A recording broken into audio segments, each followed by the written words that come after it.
आपको लगता है कि अगर ये भी बात सच है कि अगर आपके साथ ठाकरे लड़ते हैं तो हिंदुत्ववादी वोट जो है उनका ज्यादा फायदा आपको नहीं मिलता है, लेकिन जो माइनॉरिटीज दलित वोट्स है वो इजीली ट्रांसफर हो जाते हैं, तो उसमें भी बड़ी तकलीफ थी पार्टी के नेताओं की कि भाई अपनी वोट बैंक जो है वो खिसक रही है और उसको हमें मजबूत करना चाहिए, हमें ज्यादा से ज्यादा सीट लड़नी चाहिए। नहीं, देखिए सबसे बड़ी बात तो ये थी कि लोकसभा में भी जैसा आपको बताया कि हमने क्यों मैंने वफादारी से कहा, क्योंकि हमने 3 सीटें मांगी थी, हमको 2 सीटें दी, उसमें भी हमारा कहना था कि हमें कोई और सीट मिलनी चाहिए, लेकिन जो निर्णय आया हमने पार्टी का करके स्वीकार किया।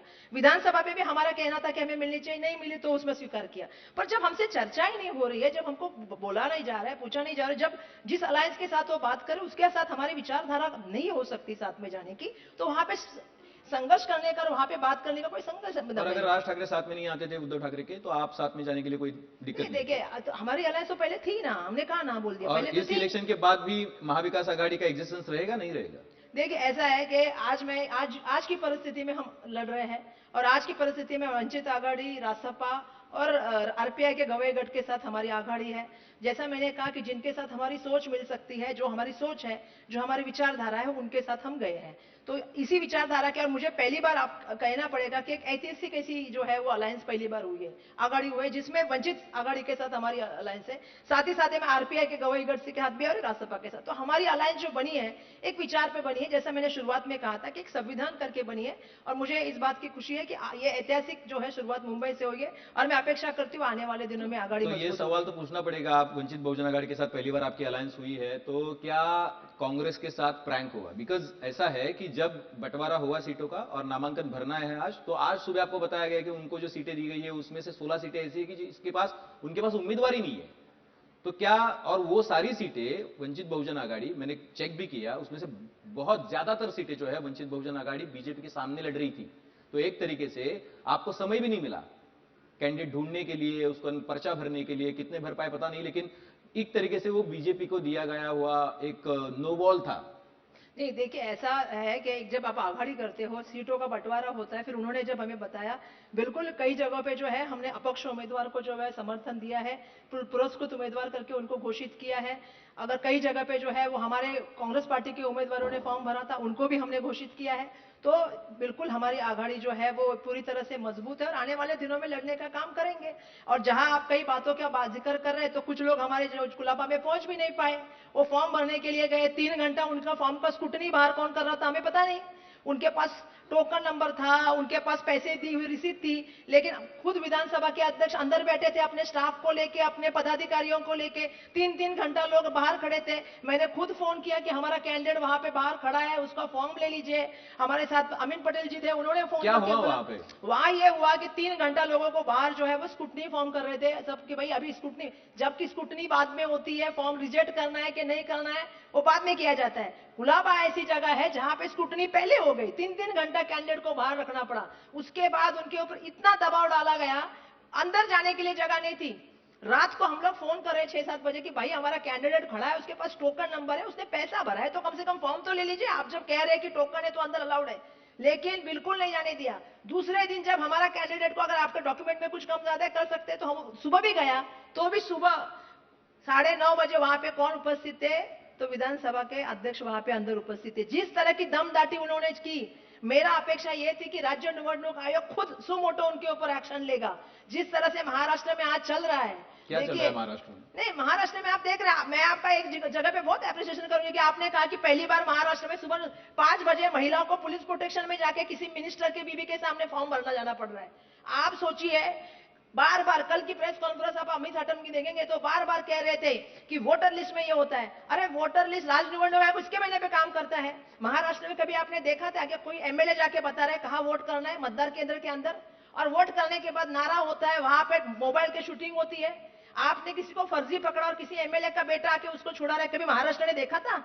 ये हुआ है। और राज्य निवडणूक आयोग क्या कर रहा है?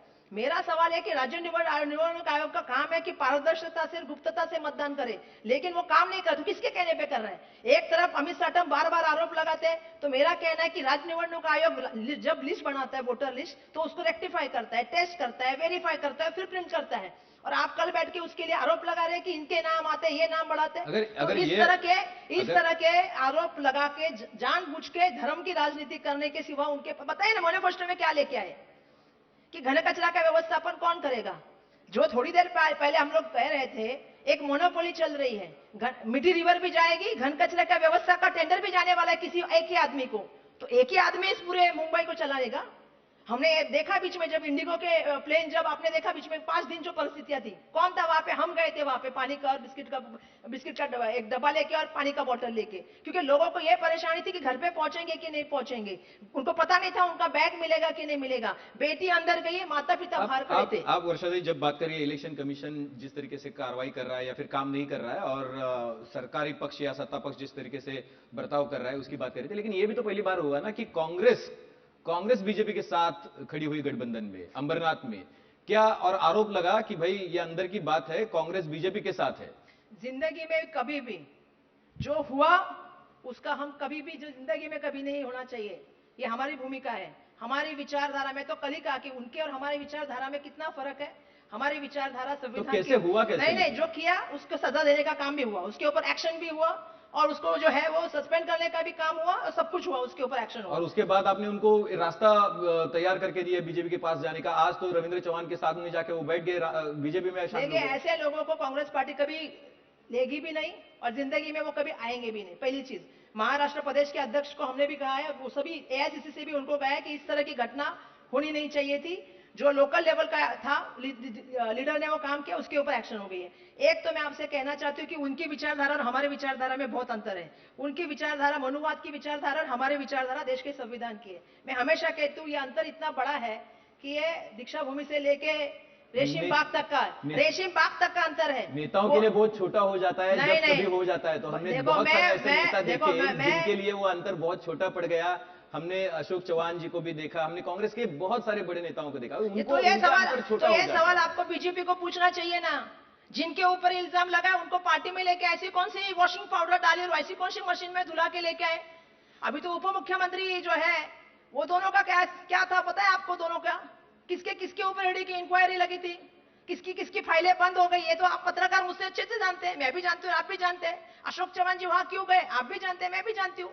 मैं तो बहुत लोगों को कहती हूँ कि ये लड़ने का जज्बा कम हुआ है नेताओं का, यानी कि नहीं, देखिए ये जो चल रहा है ना राजनीति, देखो मैं एक चीज कहना चाहती हूँ सभी से, अब मेरे अभी नए बहुत सारे युवा राजनीति में आना चाहते हैं, बहुत सारे युवा बैठे, हाँ बैठे, मैं देख रही हूँ लड़कियां बैठी बहुत सारी, मैं तो मुझे अच्छा लग रहा है कि सब यंग क्राउड मेरे सामने बैठा है। ये लोग भी बच्चे कल राजनीति में आना चाहते हैं, ये बच्चे भी कल पत्रकारिता करना चाहते हैं। मैं इनसे कहना चाहती हूँ, जब मैं राजनीति में आई तो मैं भी शायद उन्हीं की उम्र की थी, 26-27 साल में मैं पहली बार चुन के आई। मैं ये कहना चाहती हूँ, मैं आई भी एक विचारधारा लेके, और फिर वो विचारधारा को छोड़ नहीं सकती। राजनीति विचारधारा पे है, राजनीति पक्ष निष्ठे पे है, राजनीति कार्यकर्ता लोगों की सेवा करने में है।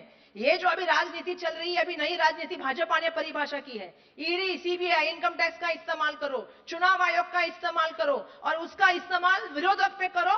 विरोधक अपनी पार्टी में आने के बाद, अभी बाजू में बैठे हुए अशोक राव जी के सामने वो कह रहे कि नांदेड़ का विकास नहीं कर पाए, तो आपने क्यों लिया? आपने उनको अपनी पार्टी में क्यों लिया? अभी इलेक्शन में लेकिन क्यों गए?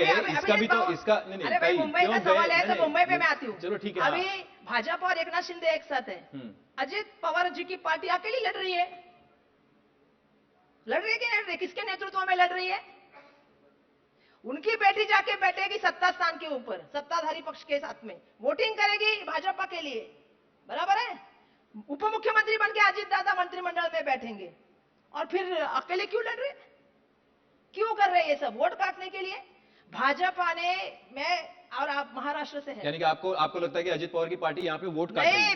मुझे काटने का, देखो वोट काटने आपने बोला, इसलिए मुझे देखो रिपीट किया। मराठीत म्हण आहे, म्हातारी मिळाचं दुःख ने काळ सोसवतं। तुम आप और महाराष्ट्र से हैं, महाराष्ट्र की सुसंस्कृत राजनीति आपने देखी है, महाराष्ट्र की सुसंस्कृत राजनीति मैंने देखी है। रविंद्र चौहान जी ने विलासराव देशमुख का जिक्र किया, विलासराव जी की राजनीति आपने देखी है, विलासराव जी की राजनीति मैंने देखी है। किस तरह मुख्यमंत्री हुआ करते थे, किस तरह राज्य सरकार, कांग्रेस की भी मेजोरिटी थी, लेकिन ऐसा किसी को खींचने का काम नहीं किया। तब भी केंद्र में हमारी सरकार थी, राज्य में हमारी सरकार थी। कितने लोगों को ईडी सीबीआई का नोटिस मिला, कितने लोगों को यहां से तोड़ के वहां पे लाया? इस इलेक्शन में तो नहीं मिला ना। हाँ, तो ये जो चल रहा है ना तरीका, क्या बोला आपने? इस इलेक्शन में नहीं मिला ना किसी को, मुंबई में नोटिस नहीं मिला इस इलेक्शन में किसी को। किसको मतलब? में विरोधी पार्टी के लोगों को किसी को नोटिस नहीं मिला अभी तक, तो कोई खबर नहीं आई इसकी। हम तो लड़ाई लड़ रहे, पूरी इंक्वायरी करके गए होंगे, अब पूछ लीजिए।